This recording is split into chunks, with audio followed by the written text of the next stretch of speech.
नमस्कार। चलिए आज भारत के इतिहास के एक ऐसे अदालती मामले को समझते हैं जिसने देश की सियासत, समाज और संविधान पर एक बहुत ही गहरी छाप छोड़ी। ये कहानी है 1985 के मशहूर शाहबानो केस की।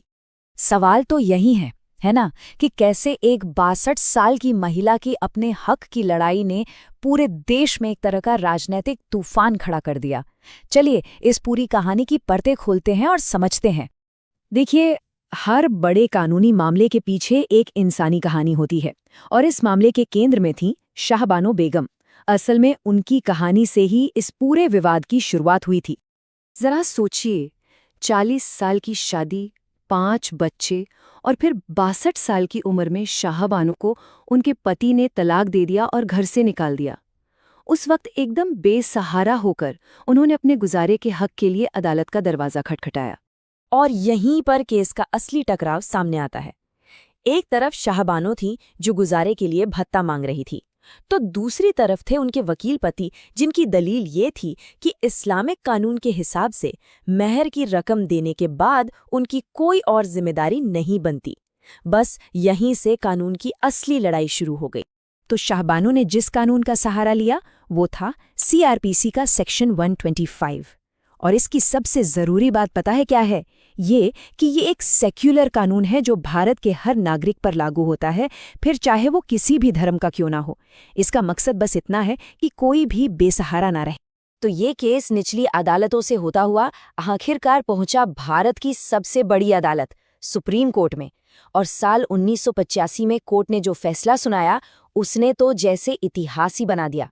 सुप्रीम कोर्ट का फैसला 2 बातों पर बिल्कुल साफ था। पहली बात कि CRPC का सेक्शन 125 हर धर्म की महिला पर लागू होता है, और दूसरी बात कि गुजारा भत्ता सिर्फ इद्दत पीरियड यानी तलाक के बाद के कुछ हफ्तों तक ही नहीं, बल्कि तब तक मिलना चाहिए जब तक महिला अपने पैरों पर दोबारा खड़ी न हो जाए। और ये उस फैसले की सबसे ताकतवर और शायद सबसे विवादास्पद लाइन थी। कोर्ट ने साफ कह दिया कि जब बात मानवाधिकार और कानून की आएगी तो देश का संविधान ही सबसे ऊपर होगा। इसी एक लाइन ने आने वाले तूफान की नींव रख दी थी। जैसे ही सुप्रीम कोर्ट का फैसला आया, सड़कों से लेकर संसद तक एक जबरदस्त बहस छिड़ गई। जो एक महिला के हक की लड़ाई थी वो अब धर्म और राजनीति का एक बहुत बड़ा मुद्दा बन चुकी थी। हुआ ये कि फैसले के आते ही कई मुस्लिम संगठनों ने इसका जोरदार विरोध किया। उनका तर्क था कि ये उनके पर्सनल लॉ यानी शरीयत में सीधी दखलंदाजी है। ये विरोध सड़कों पर उतर आया और इसने उस वक्त की सरकार पर जबरदस्त राजनीतिक दबाव बना दिया।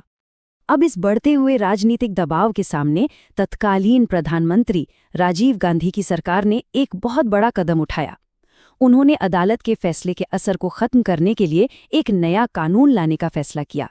यहाँ देख सकते हैं कि सब कुछ कितनी तेजी से हुआ। 1985 में फैसला आता है, कुछ ही महीनों में जबरदस्त राजनीतिक दबाव बनता है और सिर्फ 1 साल के अंदर 1986 में सरकार एक नया कानून लेकर आ जाती है। इस नए कानून का नाम था मुस्लिम महिला तलाक पर अधिकारों का संरक्षण अधिनियम 1986। इसे खास तौर पर शाहबानो केस के फैसले के बाद जो हालात बने थे उनसे निपटने के लिए ही बनाया गया था। तो इस नए कानून ने आखिर बदला क्या? फर्क बिल्कुल साफ है। जहां सुप्रीम कोर्ट ने कहा था कि गुजारा भत्ता तब तक मिले जब तक महिला आत्मनिर्भर न हो जाए, वहीं इस नए कानून ने पति की जिम्मेदारी को सिर्फ इद्दत की एक छोटी सी अवधि तक ही सीमित कर दिया। यानी इसने सीधे सीधे सुप्रीम कोर्ट के फैसले को पलट दिया। तो अब सवाल ये उठता है कि इतने दशक बाद भी हम शाहबानो केस की बात क्यों कर रहे हैं? इसकी वजह है इसका असर, जो बहुत दूर तक गया और आज भी महसूस किया जाता है। देखिए, इस केस का असर 4 बड़ी स्तरों पर हुआ। पहला, इसने यूनिफॉर्म सिविल कोड यानी UCC पर देशव्यापी बहस को फिर से हवा दे दी। दूसरा, इसने मुस्लिम महिलाओं के अधिकारों को नेशनल एजेंडा पे ला दिया। तीसरा, इसने धर्म और सेक्युलर कानून के बीच का जो तनाव है उसे सबके सामने लाकर खड़ा कर दिया। और आखिर में इसी केस से जो बहस शुरू हुई उसी ने आगे चल के 2019 में 3 तलाक के खिलाफ बने कानून की नींव रखी।